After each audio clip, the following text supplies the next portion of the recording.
everyone, and welcome back. Today, I'm going to be talking about a subject that isn't strictly Pokemon cards. We're going to be talking about wealth creation, how to get rich, because you want to be wealthier so you can afford more beautiful Umbreons. You know, I have done a lot of reading and a lot of research over time on how to build wealth, how to do better, and I want to share that with you guys because you're my audience.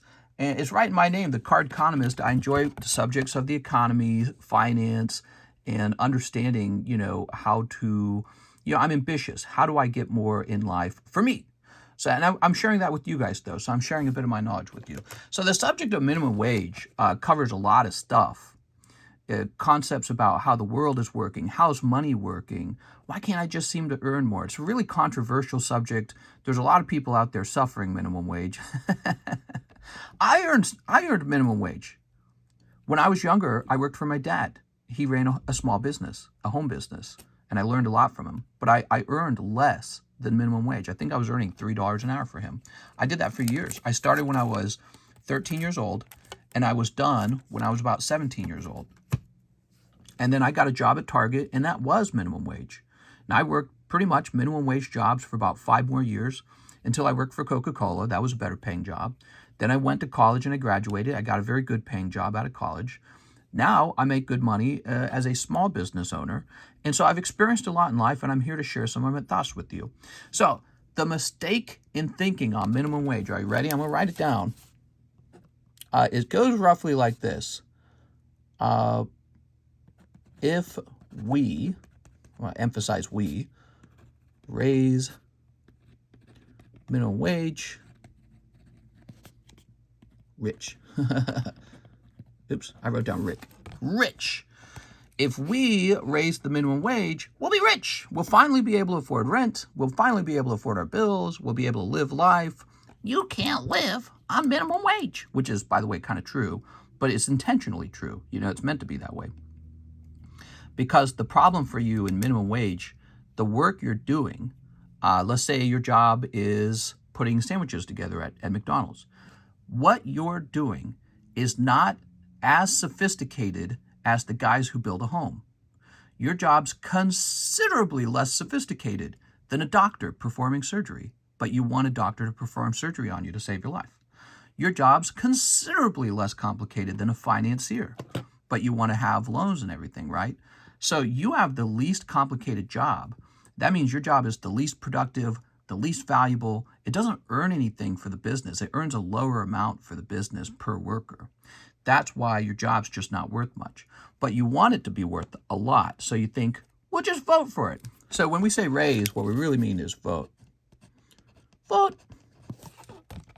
We're a group of angry men earning small amounts of money, and if we all just vote for more money, we'll finally be able to pay for everything. That is a false reality. That will never, ever happen. It'll never work. I mean, we have raised minimum wage. Do you feel wealthy yet? We have raised minimum wage. Do you feel like you can afford anything yet? Nope. The correct line of thinking. You ready? So this is the correct line right here. And instead of we, we're going to say I need to earn.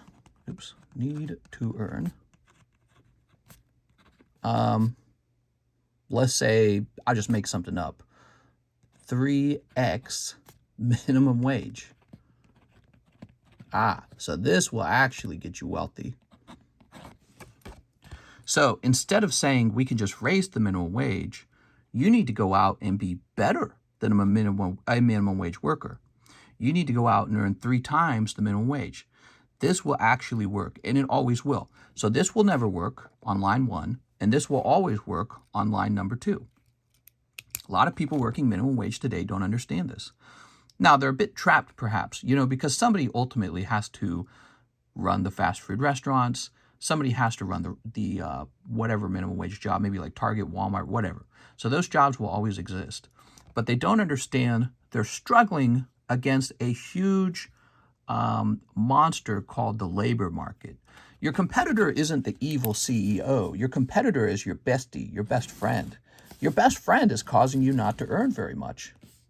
Let's go ahead and draw a triangle. Okay, so this triangle is going to be a hierarchy. At the very tippy top, we have investors. You could call them the 0.01% or the 1% or whatever you want. Okay, investors up there. Beneath them, we have CEOs, CEO, owner. Okay, they're the owner of stuff, the owner of the business. Beneath them, you have, we'll call them skilled workers. Doctors, lawyers, engineers. They earn pretty good money, skilled workers. And then we have this big chunk down here called unskilled workers, and you're in it. Unskilled worker. You've got a skill so easy that somebody could replace you after 1 month of training. 1 month of training, and they've got another you. You're an unskilled worker. So these guys up here, they're not complaining about minimum wage. These guys don't care, and these guys definitely don't care. You're in this group, you're real upset because you're not earning enough. You're like, God, man, if I could just earn more money. So, but as I was suggesting, you're in a battle against not the CEO, but your best friend, your bestie. You and your bestie are unskilled workers. And you and your unskilled friend are creating too many laborers. Too many laborers. There's too many of you. You're cheap, right? They call it the labor market, don't they? Labor market. Isn't that an odd term? A market of laborers. What does that even mean? You're for sale. These guys own you. You're for sale. That's why it's called a market. You know who goes shopping for laborers? CEOs do. There's a CEO owner, and they've gone shopping for you. You're their market. Now, the thing you shop for is like Nike tennis shoes, right? So you're buying the stuff that this guy created. But he doesn't go shopping for Nike tennis shoes. He made it. He sees that it's intrinsically valueless. What he's really shopping for is you. You're for sale. And there's too much of you. There's so many unskilled laborers, and maybe even skilled laborers, that they can hire you at a very cheap price. So have you ever wondered, why am I not being paid to put bread on the shelf at Walmart? I'm just not making as much money. Well, because it's too easy of a job. There's too many people who can do it. Virtually everyone can do it, right? Grandma can do it. He can hire your grandma, who is already retired, to put bread on the shelf at Walmart. It's too easy. He's going to hire a robot to do it soon enough, and then you're not even going to have a job at all. So that's the real problem. The labor market is full of people who know how to put bread on the shelf, and if you were to pay them more money, would they suddenly be wealthy? They won't. So, and this is the next part that a lot of people who are down here don't understand. You're told by politicians, vote for me, vote for me, vote for me. I'm going to raise the minimum wage and then you'll be wealthy. You won't, because you and your bestie, aren't we besties? We're besties. Do you want me to draw your bestie with like a ribbon on their head or something? Would that be cute? Do you want hats? I'll give one of you a hat, and then the other one will give, the other one will have glasses. All right, so a hat and sunglasses. So if you and your bestie used to be earning $7 an hour, you think, I'm poor because I'm only earning $7 an hour. But let's say we raised the minimum wage all the way up to $20 an hour, which I think we already did. You did if you're in California, basically. So we've raised it to $20 an hour. Yay, we're finally making the money we need. Do you really feel like you're making the money you need? You don't. You still feel like there's a squeeze. And that's because you don't understand that real wealth is relative. I'll write that down. So wealth is relative.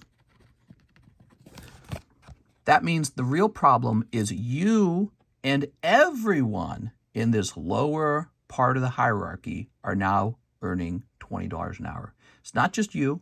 You tend to think only in terms of yourself. Everybody in here is now earning $20 an hour. So let's kind of talk about a realistic scenario.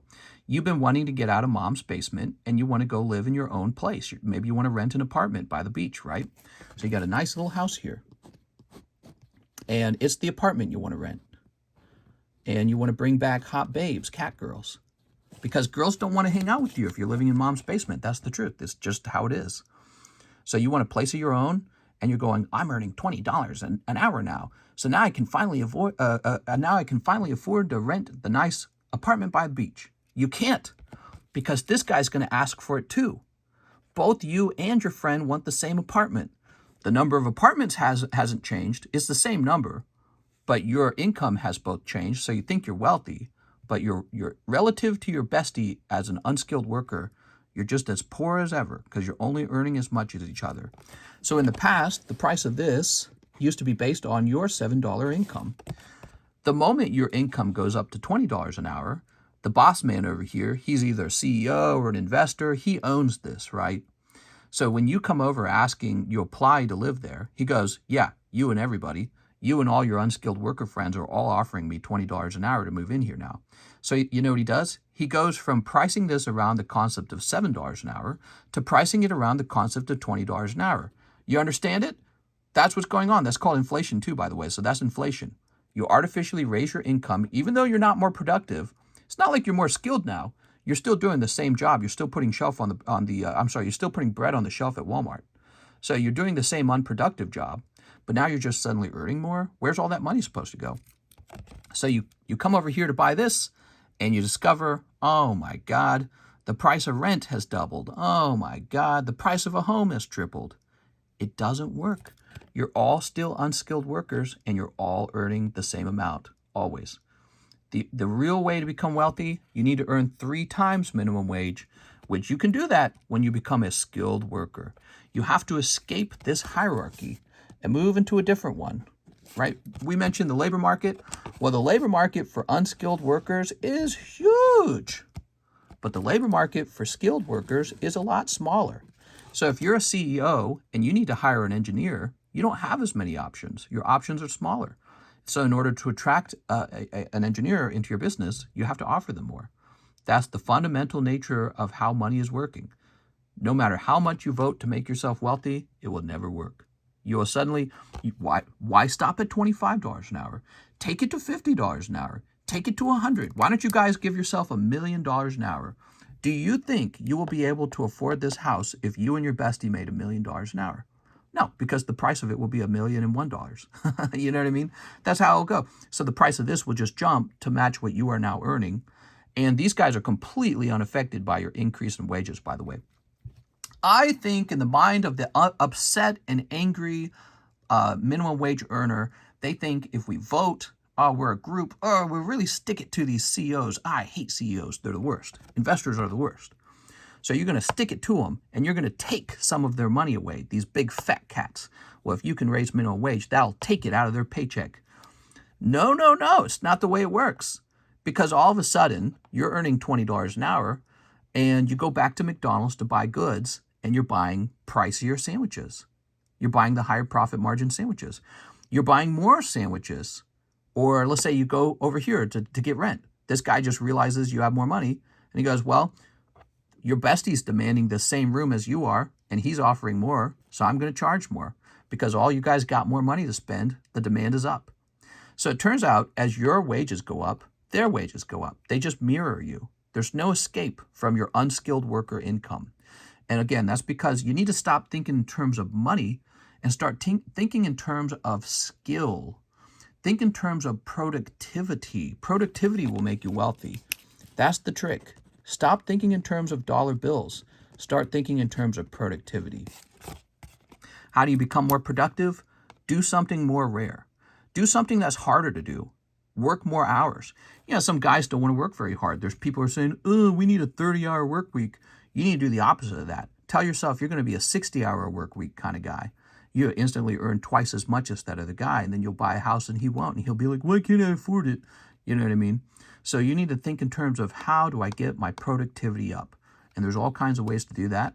But you got to escape the unskilled worker labor market and move up here. And the best thing you can do, by the way, you see how big this is? You're listening? So here's the best thing you can do. So CEOs, you know, these guys are the guys who put kind of like a farm together, and then they hire a laborer to run the farm for them. That's their job. And a CEO manages the workers. That's what he does. He makes sure that there's a consumer who wants the stuff, and then he makes sure he has a manufacturer of the stuff. He makes sure there's a distributor to get the stuff to the consumer, and then he pays advertisers to make sure the consumer is aware that they need to go buy the stuff. That's what the CEO is all about. That's what the owner is all about. He's doing all this high-level stuff. You're just like, you know, taking the, I don't know, you're just doing the simple job. He's doing the complicated job. So your job is to either become a doctor, lawyer, engineer, or whatever, or even better, become the business owner. Start your own business and hire somebody out of the labor market, because there's a lot of people in there and you can hire them relatively cheap. Does that make sense?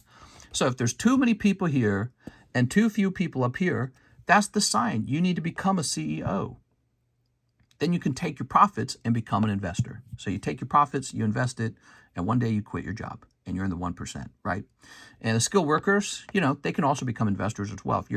If you're an engineer making $100,000, $200,000 a year, if you can live on half your income, which is possible when you're earning that much, well, you take the other half and you invest it all into whatever you think is the very best investment. And assuming the investment works out, you retire a little bit younger than other people. You'll actually retire, and these guys won't. These guys will work forever. So if there's too many laborers of unskilled nature in the labor market, you should be a CEO and employ them. They're cheap. They're cheap because there's too many of them. And you don't want to be an unskilled worker because you're cheap. There's too many of you. You need to become a CEO or a skilled worker. Hope that helps, guys. That's episode 1, minimum wage. I need to earn 3 times minimum wage. I'll do one last drawing for you because I know you love it when I draw. So you and your bestie, one more time. This is the outcome you need.